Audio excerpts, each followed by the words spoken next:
Chapter 26. Knights and Squires. The chief mate of the Pequod was Starbuck, a native of Nantucket, and a Quaker by descent. He was a long, earnest man, and though born on an icy coast, seemed well adapted to endure hot latitudes, his flesh being hard as twice-baked biscuit. Transported to the Indies, his life blood would not spoil like bottled ale. He must have been born in some time of general drought and famine, or upon one of those fast days for which his state is famous. Only some 30 arid summers had he seen. Those summers had dried up all his physical superfluousness. But this, his thinness, so to speak, seemed no more the token of wasting anxieties and cares than it seemed the indication of any bodily blight. It was merely the condensation of the man. He was by no means ill-looking, quite the contrary. His pure tight skin was an excellent fit, and closely wrapped up in it, and embalmed with inner health and strength like a revivified Egyptian. This Starbuck seemed prepared to endure for long ages to come, and to endure always, as now. For be it polar snow or torrid sun, like a patent chronometer, his interior vitality was warranted to do well in all climates. Looking into his eyes, you seemed to see there the yet lingering images of those thousand-fold perils he had calmly confronted through life. A staid, steadfast man whose life for the most part was a telling pantomime of action and not a tame chapter of sounds. Yet, for all his hardy sobriety and fortitude, there were certain qualities in him which at times affected, and in some cases seemed well nigh to overbalance all the rest. Uncommonly conscientious for a seaman, and endued with a deep natural reverence, the wild, watery loneliness of his life did therefore strongly incline him to superstition, but to that sort of superstition which in some organizations seems rather to spring somehow from intelligence than from ignorance. Outward portents and inward presentiments were his, and if at times these things bent the welded iron of his soul, much more did his faraway domestic memories of his young Cape wife and child tend to bend him still more from the original ruggedness of his nature, and open him still further to those latent influences which in some honest-hearted men restrain the gush of daredevil daring, so often evinced by others in the more perilous vicissitudes of the fishery. "I will have no man in my boat," said Starbuck, "who is not afraid of a whale." By this he seemed to mean not only that the most reliable and useful courage was that which arises from the fair estimation of the encountered peril, but that an utterly fearless man is a far more dangerous comrade than a coward.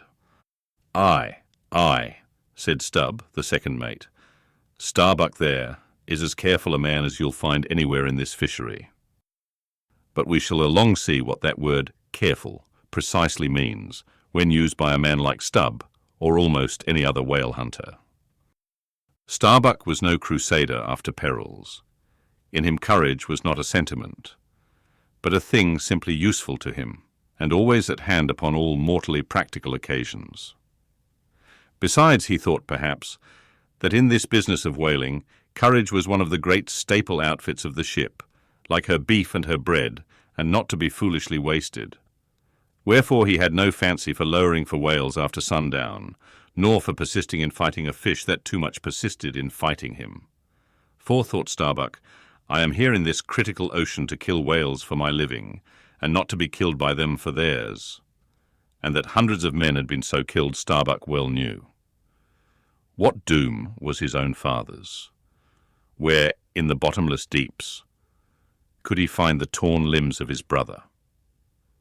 With memories like these in him, and moreover, given to a certain superstitiousness, as has been said, the courage of this Starbuck which could, nevertheless, still flourish, must indeed have been extreme.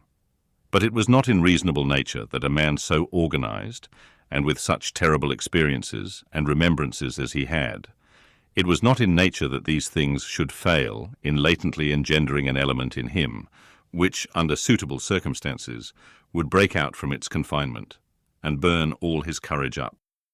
And brave as he might be, it was that sort of bravery chiefly, visible in some intrepid men, which, while generally abiding firm in the conflict with seas, or winds, or whales, or any of the ordinary irrational horrors of the world, yet cannot withstand those more terrific, because more spiritual terrors, which sometimes menace you from the concentrating brow of an enraged and mighty man.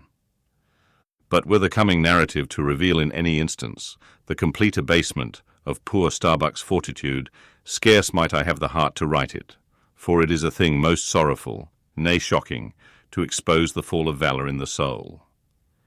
Men may seem detestable as joint stock companies and nations. Knaves, fools, and murderers there may be. Men may have mean and meagre faces.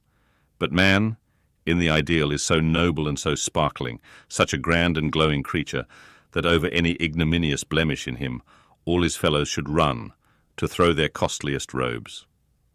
That immaculate manliness we feel within ourselves, so far within us, that it remains intact, though all the outer character seem gone, bleeds with keenest anguish at the undraped spectacle of a valor-ruined man.